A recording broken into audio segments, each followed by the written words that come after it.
Yan. Ito ang tanong. Ano dapat ang gagawin ng lingkod ng Panginoon? Basahin natin yung 2 Timoteo 2 verse 24 hanggang 25. At ang alipin ng Panginoon ay hindi nararapat na makipagtalo, kundi maamo sa lahat, sapat na makapagturo, matiisin, na sa wayeng may kaamuan ang mga nagsisalangsang, baka sakaling sila'y pagkalooban ng Diyos ng pagsisisi sa ika-aalam ng katotohanan.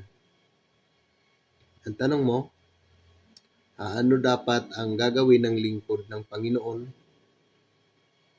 Huwag makipagtalo.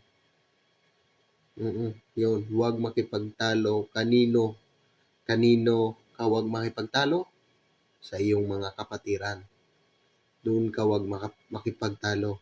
Yung mga kapwa kayo mga alipin na hindi kayo mag-away-away, hindi kayo magtalo-talo. Yan ang sabi ni Timoteo 2:24 hanggang 25. Sabi dito sa unang talata, at ang alipin ng Panginoon ay hindi nararapat na makipagtalo.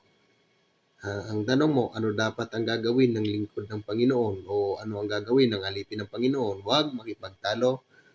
Kanino? Sa kapatiran. Hanggang dito na lang at kayo laging mag-iingat. Pero kung hindi niyo kapatiran, pwede kayo makipag-agrumento para masira ninyo ang kanyang maling pananampalataya. Bye-bye!